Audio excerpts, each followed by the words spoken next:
대한민국 대표 배우인 황정민 씨와 다른 한 여성분 사이에 폭로전이 이어지고 있는데요. 변호사로서 솔직히 말씀을 드리자면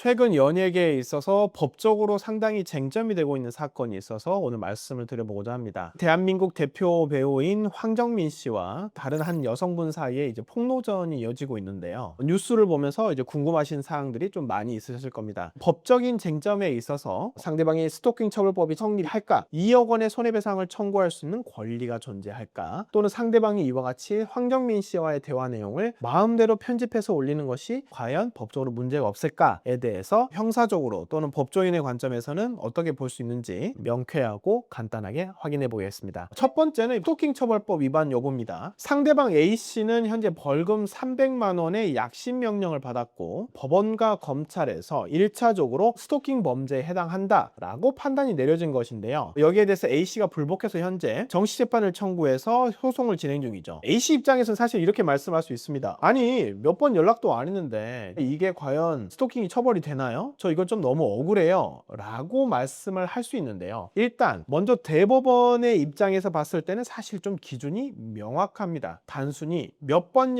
연락했냐라고 그게 수십 번, 수백 번이 돼야 되는 것이 아니고요. 상대방이 거부 의사를 명확하게 밝혔는데도 불구하고 상대방이 연락하고 찾아가고 가족에게 접근하고 주거지에 찾아간다. 이렇다면은 당연히 그 행위들 사이에서 시간적 장소의 연관성이 있다라고 한다면 이는 스토킹 처벌법 위반이 성립한다 라고 보는 것이 맞습니다. 특히 이 사건에서 주목해야 될 점은 그 미성년 자녀에게까지 메시지를 보냈다라는 부분이 이제 법적으로는 그 쟁점이 될 것 같습니다. 스토킹 처벌법상 피해자 본인뿐만이 아니라 가족이나 동거인에게 연락한다라는 것도 스토킹에서 금지하고 있는 보호법익에 해당을 합니다. 따라서 황정민 씨 측에서 더 이상의 연락을 거부한다라고 했음에도 불구하고 그 가족에게까지 연락이 갔다라고 한다면 정시재판에서도 A씨의 주장이 받아들여지기는 다른 추가적인 사정이 있는 한 쉽지 않아 보이는 것이 사실입니다. 두 번째로 2억 원의 손해배상 소송이 인정되는 것이 맞나요? 승소 가능성은 몇 %인가요? 라고 봤을 때 먼저 그 사유를 보았을 때 황정민 씨가 사업이나 소설 창작 제안을 했음에도 불구하고 일방적으로 철회해서 손해를 입었다라는 것이 상대방 A씨 측의 주장합니다. 변호사로서 솔직히 말씀을 드리자면 A씨가 넘어야 할 입증의 산이 까마득하게 높습니다. 총 3가지의 장벽이 있는데요. 첫 번째는 계약이 실제 법적으로 성립했는지 여부입니다. 술자리나 사교적인 자리에서 야, 우리 나중에 이런 사업을 한번 해볼까? 라고 내용을 진술한 것만으로는 법적 계약이 성립했다라고 보기는 쉽지 않습니다. 왜냐하면 실질적으로 법적인 계약이 성립하는 것은 먼저 구두로 성립했다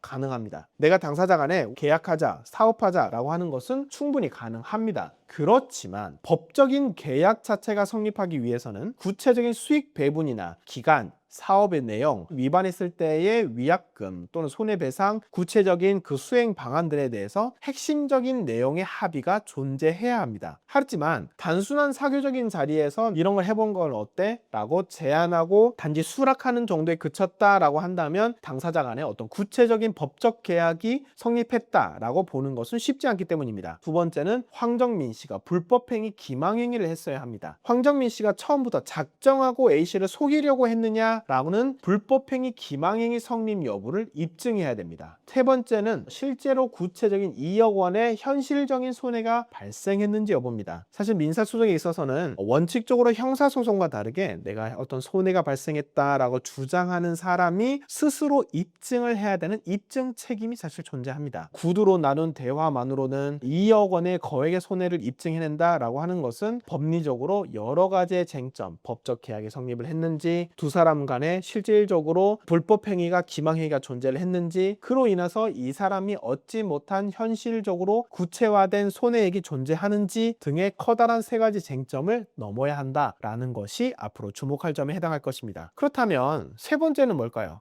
그렇습니다. 이 당사자 간에 폭로하는 과정에 있어서 녹음 파일 SNS가 지금 현재 공개되고 있는데요. 이게 어떤 음성권의 침해가 되지 않을까요? 또는 명예훼손이 되지 않을까요? 라고 궁금해하시는 분들이 되게 많습니다. 사실 당사자 간에 일단 통화 녹음을 하는 건요, 법적으로 가능합니다. A씨와 서로 통화하는 과정에서 A씨가 황정민 씨의 대화의 내용을 녹음한다? 이것은 적법합니다. 통신비밀보호법상 이와 같은 녹음하는 내용이 불법이 아닌데요. 하지만 그 녹음 파일을 인터넷이나 또는 SNS에 마음대로 올리는 것은 전혀 별개의 법적 문제에 해당합니다. 우리나라의 대법원은 누구나 자신의 목소리를 함부로 배포당하지 않을 음성권이라고 하는 인격권이 존재한다라고 판시하고 있습니다. 따라서 이와 같은 A씨처럼 상대방의 동의 없이 통화 녹음을 하는 거는 괜찮아요. 통신비밀보호법상. 그런데 이거를 황정민의 동의 없이 악의적으로 편집하거나 발췌해서 맥락을 왜곡해서 올렸다라고 한다면 이것은 대법원에서 보호하고 있는 음성권에 대한 침해, 민사상 불법 행위가 성립할 수도 있고 정보통신망법에서 보호하고 있는 명예훼손죄로서 형사처벌도 일부 가능성이 있다. 지금 현재 뉴스에서 공개되고 있는 객관적인 사실을 기반해서 말씀을 해드리는 거고, 당사자 간의 사실 명예훼손죄가 성립하기 위해서는 수많은 법적 구속 요건과 위법성 조각 사유들을 다 해치고 나가서 성립을 해야 되는 거거든요. 따라서 현재까지 공개된 객관적인 사실을 기반으로 해서는 대법원에서 보장하고 있는 음성권이 보호될 필요성이 존재한다라고 하는 것을 기억하시면 좋을 것 같습니다. 다음에는 더 재밌고 유익한 정보에 대해서 말씀을 드려보도록 하겠습니다. 감사합니다.